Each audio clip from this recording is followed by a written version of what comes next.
Captain Daniel Brooks stood on the bridge of the Terran defense ship Vigilance and watched the screens that showed human colonies burning across the outer edge of space. His hands formed tight fists as he saw the Krillian warships destroying settlement after settlement with their powerful weapons. Each flash of light on the screen meant thousands of human lives were ending in fire and silence. Lieutenant Amy Sanders turned from her station with tears in her eyes and said that Earth Command had sent an emergency message confirming the worst news possible. The Galaxy Council had voted to allow the Krillian Empire to take over all human colony worlds, and they called humanity an expansionist threat that needed to be stopped. The Council had given their blessing to what could only be called genocide. Daniel felt something cold settle in his chest as he processed this information. For 15 years, humanity had followed every rule the Council had made. They paid massive taxes on trade. They limited where they could build new colonies. They allowed inspections of their military ships whenever the Council demanded it. Humans had tried so hard to be good, members of the galactic community, and play by rules that seemed designed to keep them weak and dependent. Commander Lisa Hayes stepped forward and told him that the Council was calling this a peacekeeping operation. The Krillians had provided evidence that humanity falsified survey documents for mining operations in the Kepler belt. The Council believed the lies over human testimony, and every single species in the Council voted against humanity. Even the Valorians voted to condemn humans, and humanity had saved the Valorian species from a plague that would have killed them all just 5 years ago. Daniel stood up from his command chair, and his whole body was rigid with controlled anger. On the main screen, another colony went dark and silent. New Portland had just died, and 80,000 people were gone in seconds. Men and women and children who had dreams and families and futures were now just dust and frozen bodies floating in space. He ordered Amy to get him a direct channel to Earth Command with the highest priority code. Within moments, Admiral Peter Grant appeared on the screen, and Daniel could see the chaos of Earth Command Center behind the old warrior. Officers were running between stations and alarms were sounding everywhere. Grant asked if Daniel had seen all the reports, and his voice sounded like it carried the weight of the entire human species.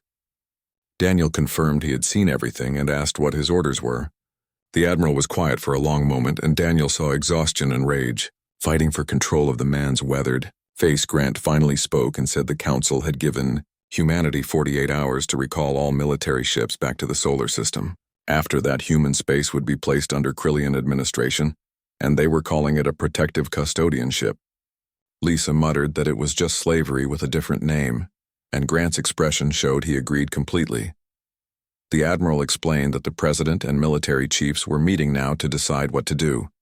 Some voices in the government were calling for surrender and acceptance of Council terms to save whatever could be saved. Grant made it clear he was not one of those voices, and most fleet commanders felt the same way.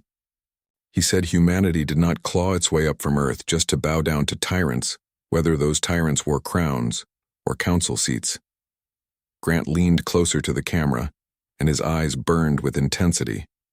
He said he needed time to gather forces and present options to civilian leadership. He asked Daniel if he could buy that time. Daniel asked what was needed. The Admiral explained that the Krillian Second Fleet was moving toward Arcturus Hub, and if they took that station, they would control access to 70% of remaining human colonies. He needed Daniel to stop them. Daniel looked at his tactical display and saw that the Krillian Second Fleet had 47 capital ships, including 3 massive dreadnoughts. His task force had 12 ships, and the Vigilance was the largest. Daniel said he understood and they would hold the line. Grant nodded slowly and wished him good hunting. Then the Admiral said something that made Daniel realize how serious this moment truly was. Grant told him that if the order came down to surrender, Daniel would have a choice to make. The Admiral could not tell him what to do when that moment came, but he could say that humanity deserved better than what the Council had planned. The transmission ended, and Daniel turned to face his crew. He saw the same mixture of fear and determination on their faces that he felt burning in his own heart. He activated the ship-wide communication system and spoke to every person serving under his command. He told them they all knew what the Council had done, and they had their orders to hold Arcturus Hub against the Krillian Second Fleet. He said he would not lie to them about their chances because the odds were not good, but they were not fighting for good odds. They were fighting for every human who could not fight for themselves, for every child in the colonies who deserved to grow up free, for the right of humanity to exist as equals among the stars and not as subjects or slaves. His voice grew stronger as he told them they would hold the line not because it was easy, but because it was necessary. He ordered all crew to battle stations and told them they would engage the enemy in 2 hours. The crew scattered to their posts, and Lisa approached him quietly. She asked if he really thought they could stop the Krillian fleet. He looked at this woman who had served beside him for 5 years and had become like family. He told her they had to stop them because if they did not, there might not be a humanity left to save. The next 2 hours felt like they passed in heartbeats. Daniel walked through the corridors of the Vigilance and spoke with crew members, and looked into the eyes of people who might not live to see another day. He saw their fear, but he also saw they were ready to do what needed to be done. When the Krillian Second Fleet came out of hyperspace at the edge of the Arcturus system, Daniel was standing on his bridge ready for battle. The alien ships spread out in their standard attack formation, and their hulls gleamed with the scales that gave their species its name. Amy reported they were being hailed by the enemy, and Daniel told her to put it on screen. A Krillian admiral appeared with its snake-like features twisted into what might have been a smile. Its translator turned its hissing speech into flat, emotionless English. The Krillian admiral introduced itself as Scarith and said the Galaxy Council had authorized its fleet to take control of this system. It ordered the Vigilance to power down weapons and prepare to be boarded. It said resistance was forbidden under Council law. Daniel stood and buttoned his uniform jacket with slow, deliberate movements. He told Admiral Scarith that Arcturus Hub was sovereign human territory, and the Krillian fleet was not authorized to enter this system. He ordered them to withdraw immediately. The Krillian made a sound the translator called laughter, and said Daniel had 12 ships against 47. It said human resistance was meaningless and the Council had spoken. It said humanity's time of independence was over. Daniel replied coldly that the Council could go to hell and the Krillians could join them there. He cut the transmission and turned to his weapons officer, Lieutenant Ryan Carter. He told Ryan he could fire when ready. Ryan's hands moved quickly over his controls and he said firing solution was locked. The ship shuddered as every missile it carried launched toward the enemy fleet. The other 11 human ships followed, and the space between the two forces filled with streaking missiles and bright explosions. The Battle of Arcturus Hub had begun, and with it, humanity's last stand against a galaxy that had betrayed them. The first wave of missiles lit up the darkness of space like 1,000 tiny suns being born at once. Krillian defense systems came alive, and their energy shields intercepted most of the human missiles, but not all of them. 3 Krillian cruisers took direct hits and their shields flared bright before failing completely. One ship broke apart and spilled atmosphere and bodies into the void, while the other 2 burned with internal fires. Ryan called out that they had scored direct hits, but the Krillians were returning fire with multiple energy weapons incoming. Daniel ordered evasive pattern Delta and told all ships to scatter. The Vigilance lurched sideways as its engines pushed it into a rolling dive that strained against the gravity dampeners. Around them, the other human ships scattered like birds startled by a predator. Krillian plasma bolts burned through the space they had been in just moments before. Daniel demanded a status report, and Lisa told him the destroyer Franklin took a glancing hit, with minor damage to rear shields, but the cruiser Liberty was reporting full combat readiness. She added that the Krillian fleet was dividing with 30 ships moving to engage them directly, while 17 were breaking toward the hub. Daniel's mind worked quickly on the tactical problem. If the Krillians took the hub, they could use its massive jump gates to bring in reinforcements from across their empire. The battle would be over before it really began. He ordered the Franklin and Liberty and Nelson and Jackson to form a defensive ring around the hub. The rest of the fleet would form up on the Vigilance and go straight at the enemy. Amy protested that this was suicide because 8 ships against 30 was impossible odds. Daniel replied with a grim smile that it was not suicide if they won. Besides, they did not need to destroy all the enemy ships. They just needed to make the Krillians bleed enough that they would think twice about what conquering humanity would cost them. The 8 human ships led by the Vigilance accelerated toward the advancing Krillian force in a move born of desperation and defiance. It was the kind of maneuver that should have seen them wiped out in minutes. But Daniel was counting on one Crucial thing which was humanity's willingness to do whatever it took to survive. He ordered all ships to target the Krillian command vessel and concentrate all fire on it. The human fleet opened up with everything they had, including missiles and railgun slugs and particle beams, and the experimental plasma lances that Earth's engineers had been developing in secret. The combined firepower hammered into the shields of the Krillian flagship, which was a massive dreadnought that made even the Vigilance look small. The alien shields held but barely, and more importantly, the Krillian formation wavered as ships moved to protect their commander. Lisa said with satisfaction that they were taking the bait and the enemy fleet was tightening up around their flagship. Daniel told her that was good, and ordered Ryan to prepare the Casimir torpedoes. A hush fell over the bridge because everyone knew what those weapons were. The Casimir torpedoes were humanity's most closely guarded secret, and they were weapons that used the same quantum forces that powered faster-than-light drives. Each torpedo was basically a small black hole wrapped in a containment field. They were devastatingly powerful and dangerously unstable, and humanity had exactly 6 of them in the entire arsenal. The Vigilance carried 2 of those 6. Lisa said quietly that if they fired those weapons, the Council would know humanity had been developing weapons that violated the Non-Proliferation Treaty. Daniel replied that the Council already voted to end humanity, so he did not particularly care what they thought anymore. He told Ryan to fire when ready. 2 torpedoes launched from the forward tubes and moved slower than regular missiles, but they left visible distortions in space itself as they traveled. The Krillians immediately recognized the threat and redirected their point defense systems to intercept the torpedoes. They destroyed 1 torpedo, but the other one detonated directly between 3 Krillian heavy cruisers. The explosion was almost beautiful in its terrible power. Space itself seemed to scream as the containment field failed, and the artificial singularity collapsed inward. The 3 cruisers simply ceased to exist as matter was torn apart at the smallest levels. 5 more ships on the edge of the blast were crippled with their hulls warped and twisted by gravitational forces beyond comprehension. Ryan reported 8 confirmed kills or disabled ships with 1 shot, and his voice carried awe and horror mixed together. For a moment, the Krillian advance actually stopped. Daniel could imagine the shock spreading through their fleet. They had expected an easy victory and a simple cleanup operation against a primitive species. Instead, they had just lost a quarter of their attacking force in seconds. Amy said they were being hailed again by Admiral Scarith, and Daniel told her to put it on screen. The Krillian commander appeared, and this time there was no mockery in its expression, but only cold rage.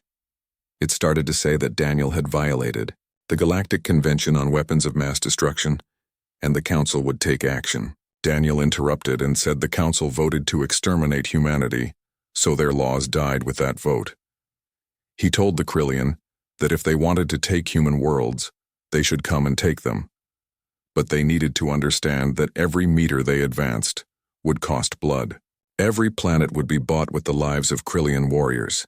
Humanity would make them pay for every human life in their own coin. He leaned forward, and his voice dropped to a deadly whisper as he said, humanity was not their victims and not their prey. He said they were humanity and they had had enough. The transmission cut off, and Daniel turned to his crew and ordered all ships to regroup and prepare for the next wave because the enemy would come harder now. The Krillian attack, when it came, was more cautious than before. The aliens had learned respect, if not fear. The battle turned into a brutal slugging match with ships on both sides taking and dealing terrible damage. The destroyer Kingston was cut in half by a Krillian plasma beam, and everyone aboard died instantly. The cruiser Defiance rammed a Krillian battleship at full speed, and both ships erupted in a fireball that consumed over 3,000 souls from both sides. The light cruiser Ranger's entire crew abandoned ship seconds before a missile strike, and the survivors were picked up by the Franklin even as they drifted helpless in vacuum. Hours passed, and then a full day passed. The space around Arcturus Hub became a graveyard filled with shattered ships and frozen bodies. The Vigilance's hull was scorched and pitted with 3 of its 4 main gun batteries destroyed. Life support was barely functioning in half the ship, and the air smelled of smoke and burnt electronics, but they held their ground. Against all odds and all reason they held. Then finally, the moment Daniel had been both hoping for and dreading arrived. Amy announced a priority transmission from Earth Command and said it was Admiral Grant. The Admiral's face appeared on screen and Daniel felt his heart sink. Grant looked like he had aged 10 years in the past day. His eyes were red and his uniform was disheveled. He spoke quietly and said the president had made her decision. She was ordering all military forces to stand down immediately. They had been given guarantees that if they surrendered peacefully, the civilian populations would be spared. The council had agreed to allow limited human autonomy under Krillian supervision. Daniel closed his eyes and said one word, which was slavery. Grant corrected him and said the official term was protected status, but his tone made clear he believed it no more than Daniel did. He said the official order would be transmitted to all fleet elements in 30 minutes. Daniel and his crew were ordered to cease hostilities and prepare to surrender the vessel. Daniel asked what would happen if they refused.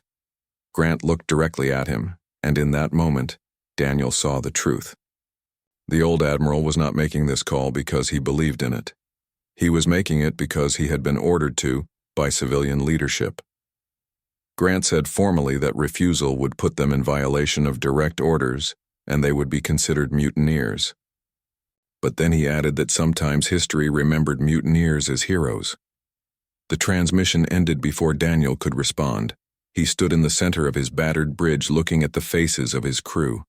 They were exhausted and injured but unbroken. They had fought impossible odds and survived. Now they were being told it was all for nothing. Lisa asked quietly what his orders were. Daniel took a deep breath and thought about the colonies already destroyed. He thought about millions of humans who had died. He thought about children who would grow up as second-class citizens in their own homes if they followed the surrender order. He thought of Admiral Grant's words that humanity deserved better. And Daniel made his choice. Daniel stood straight and ignored the ache of his wounds and the exhaustion that threatened to pull him down. He ordered Amy to open a channel on all frequencies and broadcast to every ship in the system, both human and Krillian. He said he wanted the entire galaxy to hear what he was about to say. Amy's hands trembled slightly as she worked the communications array, and then she said the channel was open. Daniel took one breath, and when he spoke, his voice was clear and unwavering. He identified himself as Captain Daniel Brooks of the Terran Defense Ship Vigilance and began speaking, words that would change everything. He said that 27 hours ago the Galaxy Council voted to sanction the invasion and occupation of human worlds. They authorized the murder of human citizens and the enslavement of human people. They did this despite 15 years of humanity following their rules and their laws and trying to be part of their civilized galaxy. He paused to let his words sink in across every receiver in the system. He continued and said humanity came to the stars hoping to find friends among the countless species in the galaxy. Instead, they found that the strong preyed on the weak, and justice was decided by those with the largest fleets. They found that the Council was not an assembly of equals but a hierarchy, where humanity was judged unworthy of even basic rights. His voice grew harder as he said the Council expected humanity to roll over and accept their fate, to go quietly into servitude and extinction. But they forgot something important about humanity, which was that humans had never gone quietly anywhere. Daniel looked at Lisa and at Amy and at Ryan and every member of his crew. He saw their resolve and their determination. He saw humanity's future written in their defiant eyes. He said he had just received orders to surrender his vessel and stand down and accept occupation. Those orders came from people trying to save what they could of humanity. And he understood their position, but he could not obey those orders and would not obey them. He took one more breath and then spoke the words that would echo across the galaxy. He said he would give his response in a single word, and that word was vengeance. The bridge exploded with activity as every crew member returned to their stations with renewed purpose. Amy was crying and working her console at the same time. Ryan was already calculating new firing solutions. Lisa was coordinating with the other ships in the fleet, because every single one of them had chosen the same thing Daniel chose. They had chosen to fight. Lisa reported that the other ships were responding, and the Liberty and Franklin and Nelson were standing with them. Daniel asked about the others, and Lisa said the Jackson and Valiant were breaking off to honor the stand-down order. She told him they were down to 5 ships against 22 Krillian vessels still able to fight. Daniel replied that 5 would have to be enough because they were about to teach the galaxy what happened when you betrayed humanity. The Vigilance's engines flared to life one more time, and the last free ships of Earth's fleet charged forward into impossible odds. Behind them, the Arcturus hubs. Communications array broadcast Daniel's declaration to every inhabited system in known space. One word and one promise and one oath that humanity would never forgive and never forget and never surrender. Vengeance. The word spread like wildfire through human space, from Earth to the farthest colony, and from civilian stations to military installations. Every human who could hold a weapon heard Captain Daniel Brooks's declaration, and they answered his call. In the solar system, Admiral Peter Grant stood before a screen showing the emergency council session. The alien representatives were in chaos and shouting over each other in a dozen different languages. The Krillian ambassador was demanding immediate action against the mutineers, while others argued for diplomatic solutions. Grant smiled coldly and cut the transmission. He turned to the assembled fleet commanders filling Earth Command Center. He said he believed the captain had given them their answer. The president could order them to stand down all she wanted, but he had taken an oath to defend humanity, not to surrender it. He asked who was with him. Every hand in the room went up. Within hours, 70% of Earth's fleet was moving to rendezvous with the Vigilance. The age of diplomacy was over. The age of vengeance had begun.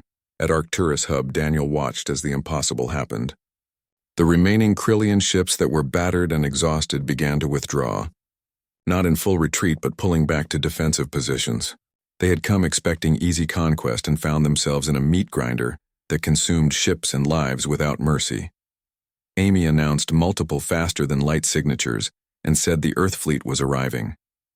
Admiral Grant was here with reinforcements.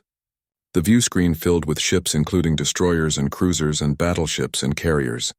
The full might of humanity's military was there, and though battered and outdated by galactic standards, they were crewed by people who decided they would rather die free than live as slaves. Admiral Grant's face appeared on screen, and he said he believed he had given Daniel an order to stand down. Daniel replied with a slight smile that yes, the Admiral had given that order, and he had declined to follow it. Grant's stern expression broke into a grin, and he said Daniel was a good man. Grant addressed all ships and said they were now in a state of total war with the Krillian Empire and any council member that supported them. Rules of engagement were simple, and any ship that fired on human vessels or colonies was a valid target. They would show mercy to those who surrendered, but to those who continued to wage war against humanity, Grant's voice went cold as he said they would show them what humanity learned in centuries of fighting themselves. Humans were very, very good at war. The combined human fleet began moving not defensively but aggressively. They jumped from system to system, hitting Krillian supply lines and liberating occupied colonies and rescuing human survivors. Every battle was a gamble, and every victory was bought with blood. But they kept fighting. In the council chambers on the neutral world of Galatia Prime, the Galaxy Council convened an emergency session. The chamber was a massive dome that could hold representatives from all 300 member species. Today it was packed with delegates. The council adjudicator, who was a member of the ancient Valorian species, called the session to order. He said they were there to address the human insurrection. The Krillian Empire had demanded full council support in suppressing this rebellion. The Krillian ambassador rose, and its scales gleamed under the chamber lights. It said humans had violated every law of civilized warfare. They used weapons of mass destruction and attacked supply convoys and refused to acknowledge council authority. They must be made an example of to show all lesser species what happened when they defied their betters. There was a murmur of agreement from some delegates, but not all. A delegate from the Tauron Collective stood, and the Taurons were a warrior species respected throughout the galaxy. The delegate said he had reviewed combat footage from Arcturus Hub. The humans fought with 12 ships against 47. They should have been destroyed in minutes. Instead, they held for over a day and destroyed or disabled 19 enemy vessels. The Tauron looked around the chamber and said he had also reviewed the decision to sanction Krillian action against human colonies. The evidence presented by the Krillian Empire was fabricated. The humans were targeted not because they broke laws, but because they were weak, and the Krillians wanted their resources. The council did not vote for justice, but voted for genocide. The chamber erupted with delegates shouting and accusing and defending their positions. The Valorian adjudicator called for order, but it took several minutes before the chaos subsided enough to continue. The Krillian ambassador said the Tauron delegate was out of order and the evidence was validated by council investigators. Another voice interrupted, and it was the delegate from the Meridian Union, which was a species known for strict adherence to law. The delegate said he had obtained financial records showing transfers from Krillian accounts to several council officials. This entire situation was engineered to provide legal cover for conquest. The adjudicator's face, which was usually serene, showed cracks of concern. He said these were serious allegations that would require investigation. The Tauron delegate said coldly that the time for investigation had passed. Humans were being slaughtered while they debated procedure. He called for an immediate vote to reverse the sanction and recognize the Krillian invasion as unlawful. The Meridian delegate seconded the call for a vote. When the vote came, it was close, but it passed. The sanction was lifted. The Krillian Empire was formally censured for its actions. It was a purely symbolic victory, but it meant something. The galaxy had blinked first, but humanity was not satisfied with symbolic victories. They wanted blood for blood. Admiral Grant's fleet struck the Krillian border worlds with surgical precision that spoke of careful planning and cold calculation. They did not occupy the worlds, and they did not try to conquer them. They destroyed military installations and crippled infrastructure and left messages written in fire and destruction. It was a clear statement that said you wanted war and now you have it. The Krillian Empire found itself facing losses they had never anticipated, and pressure from the Council was mounting with each passing day. Their military commanders reported that human forces fought with a ferocity that bordered on madness. Every battle cost more ships than projected, and every victory felt hollow because humans just kept coming. Back not 3 months after, Daniel Brooks spoke the word vengeance and offer, arrived at the Vigilance's communication array. The Krillian Empire proposed a ceasefire with reparations and full recognition of human sovereignty. It was delivered through official council channels with all the proper diplomatic seals and language. Daniel read the offer in his ready room with Lisa standing beside him. His ship was even more battered now and held together by emergency repairs and the sheer determination of its crew. They had fought in 17 battles across a dozen systems. They had never lost a single engagement.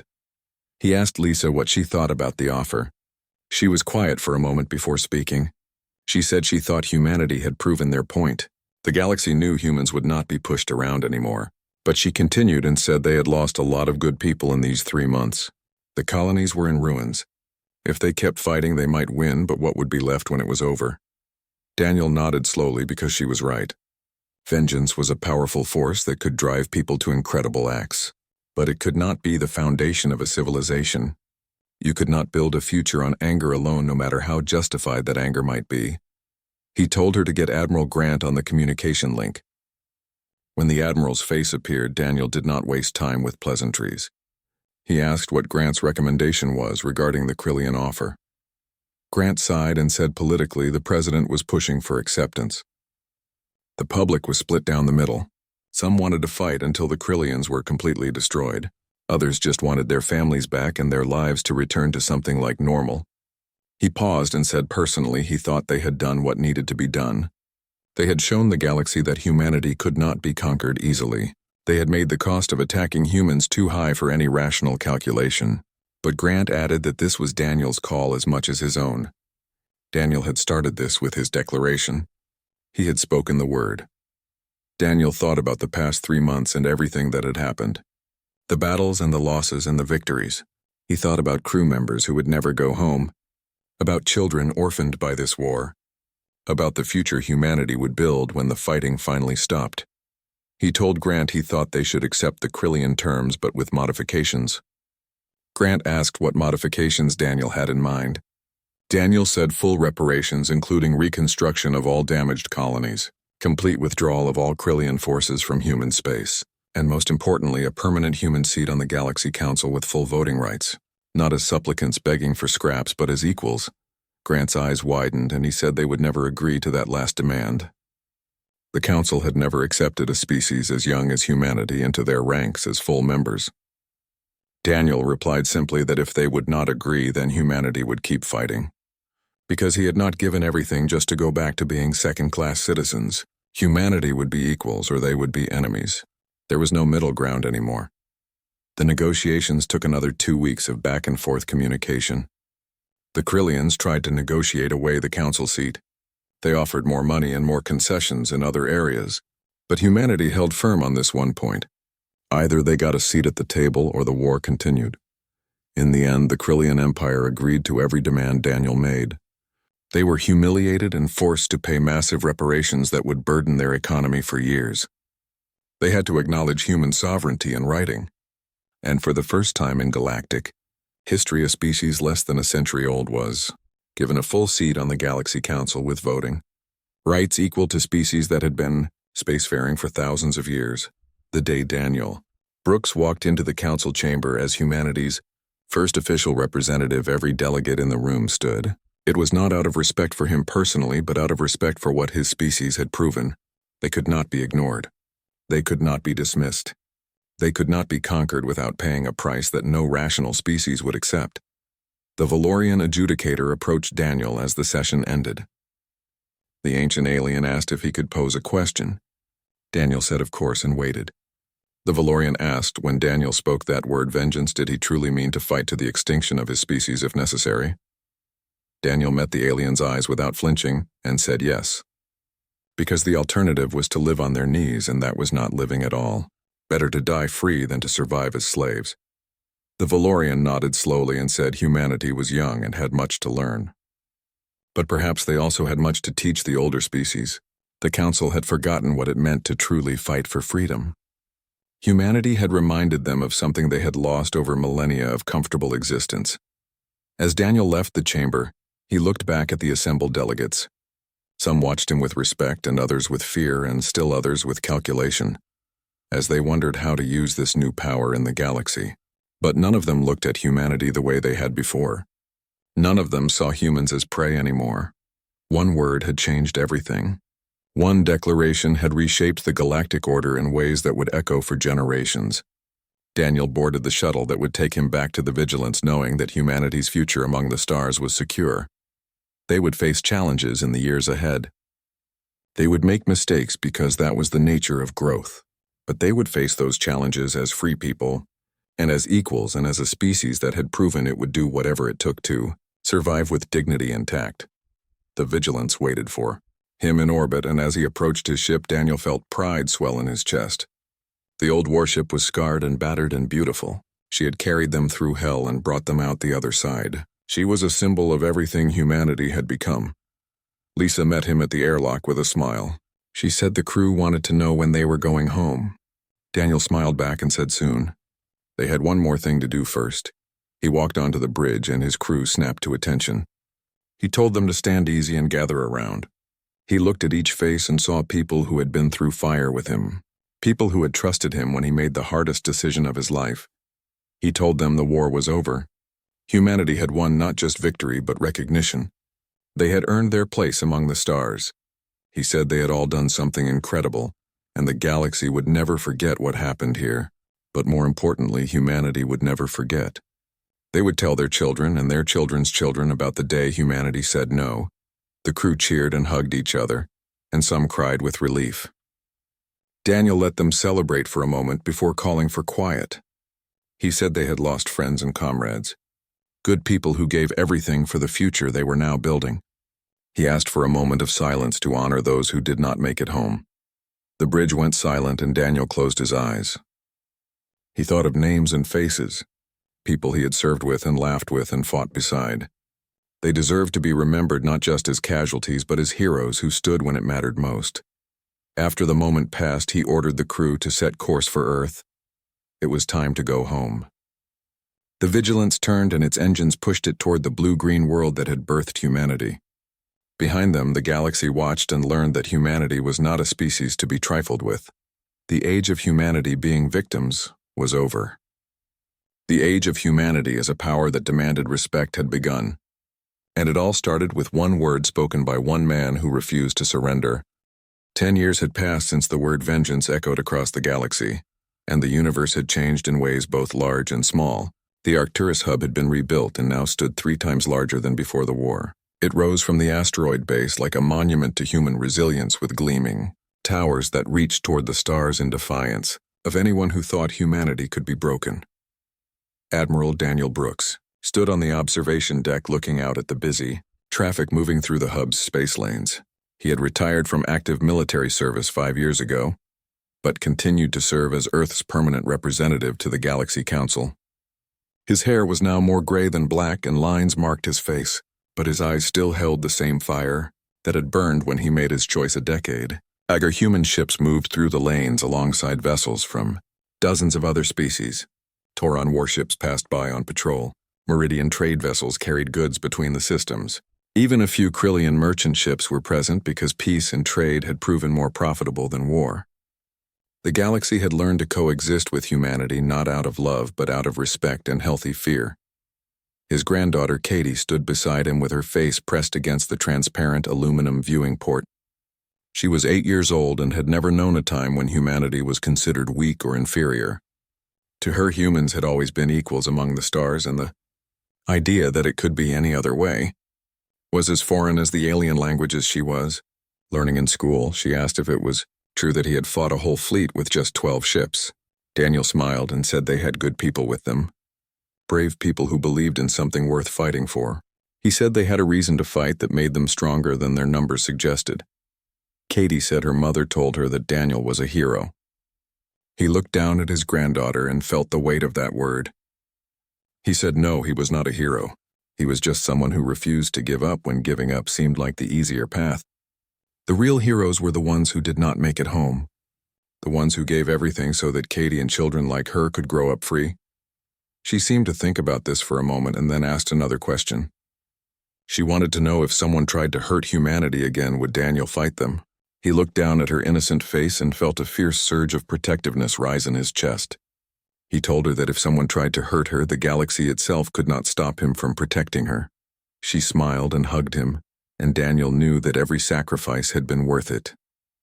Every loss and every moment of fear and every drop of blood spilled had bought something precious. Katie would grow up free and equal and unafraid. She would never have to bow to anyone or beg for basic rights. That was the legacy of the word he had spoken. Lisa Hayes had gone on to command a battle group stationed on the frontier where new colonies were still being established. She had married and had 2 children of her own. Ryan Carter taught at the Naval Academy and trained the next generation of officers.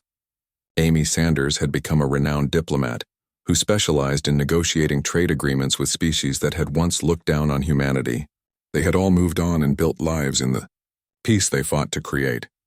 The Vigilance herself had been decommissioned and turned into a museum ship that orbited Earth. Thousands of people visited her every day to walk her scarred corridors and stand on the bridge where history had been made. Children pressed their faces against the same view screens Daniel had looked through when he made his choice. The ship had become a symbol of what humanity could accomplish when pushed too far. Daniel thought about the crew members who had not survived to see this peace. He visited their memorial every year on the anniversary of the Battle of Arcturus Hub. Their names were carved into black stone, along with the names of every human who died in those 3 months of war. It was a sobering reminder that freedom always came with a price. The Galaxy Council had changed too. The corruption that allowed the Krillian plot had been rooted out through investigations that took years. Several species lost their council seats when evidence of bribery came to light. New rules were established to prevent any single species from manipulating votes. The council was not perfect, but it was better than it had been. Humanity's seat at the council table had proven valuable in ways beyond just respect. Human representatives pushed for reforms that protected smaller species from exploitation. They advocated for fair trade practices and transparent legal processes. Some species grumbled that humans were too idealistic, but others quietly thanked them for saying things they had been too afraid to voice. The Krillian Empire had never fully recovered from the war. The reparations had crippled their economy, and their military was a shadow of its former strength. Younger Krillians grew up learning about the disaster their leaders had brought upon them. Some harbored resentment, but most simply wanted to move forward and rebuild what had been lost. Daniel had met with Krillian diplomats many times over the years. The conversations were always stiff and formal, but they were civil. Both sides understood that another war would benefit no one. The Krillians had learned that humanity was not prey, and humans had learned that even enemies could become something like partners given enough time and proper incentives. The Tauron Collective had become humanity's closest ally in the galaxy. The warrior species' respected strength, and humanity had proven their strength beyond question. Joint military exercises were common, and cultural exchanges had led to friendships between species that might never have interacted otherwise. The Tauron said that humans reminded them of themselves when they were younger and more passionate as the sun set beyond the curve of the asteroid, painting the void in shades of orange and red. Daniel allowed himself a moment of satisfaction. Humanity had earned its place among the stars through blood and determination. They had proven that they would not be pushed around and would not accept injustice quietly. But more than that, they had shown what humans were capable of when united by purpose. The 3 months of war had forged humanity into something stronger. Old divisions between nations and cultures had faded when faced with an external threat. Earth's government had become more unified and focused on their place in the larger galactic community. Katie tugged on his sleeve and asked if they could get food because she was hungry. Daniel laughed and said, "Of course." They walked through the corridors of the hub, passing humans and aliens going about their daily business. No one stared or treated humans as curiosities anymore. They were just another species going about their lives. In a small restaurant overlooking the main docking bay, they sat and ate while Katie chattered about school and friends and all the normal concerns of an 8-year-old girl. Daniel listened and smiled and felt grateful that she could have such normal concerns. She would never have to fight for the right to exist. That battle had been won. As they finished eating, an elderly Valorian approached their table. Daniel recognized him as one of the council members who had voted against humanity a decade ago. The alien asked if he could speak for a moment. Daniel nodded and invited him to sit. The Valorian said he had come to offer an apology that was 10 years late. He said he had voted with the majority out of political convenience and fear of standing alone. He had not considered that real lives hung in the balance. He said watching humanity fight and refuse to surrender had shamed him into reevaluating his choices. Daniel listened and then said the past could not be changed, but the future was unwritten. He said he appreciated the apology and hoped they could work together to make sure nothing like that ever happened again. The Valorian nodded with obvious relief and thanked him before departing. Katie asked why the alien had apologized. Daniel explained that the Valorian had made a mistake long ago and was trying to make it right. He told her that everyone made mistakes, but what mattered was whether you learned from them and tried to do better. She nodded seriously and said she understood. Then she asked if they could visit the museum ship Vigilance next week, because her class was studying the war. Daniel said they could and he would give her a personal tour. Her face lit up with excitement. As they left the restaurant and headed back toward their transport, Daniel looked out at the stars one more time. Humanity had come so far in such a short time, from a species barely tolerated to a respected power in galactic politics. From victims to equals, it had cost them dearly. The memorials and empty chairs at family tables testified to that cost. But it had been necessary. Sometimes the only way to earn respect was to show that you would rather die than live without dignity. The word vengeance had been his answer when pushed to the breaking point. It had rallied humanity and terrified their enemies. But vengeance alone had not won the peace. That had required wisdom and restraint and the willingness to extend hands to former enemies when the fighting stopped. Daniel Brooks had lived long enough to see the results of his choice. He had seen humanity grow into their role as galactic citizens. He had seen children born who would never know what it was like to be considered inferior. He had seen the Vigilance become a symbol that inspired rather than a weapon that destroyed.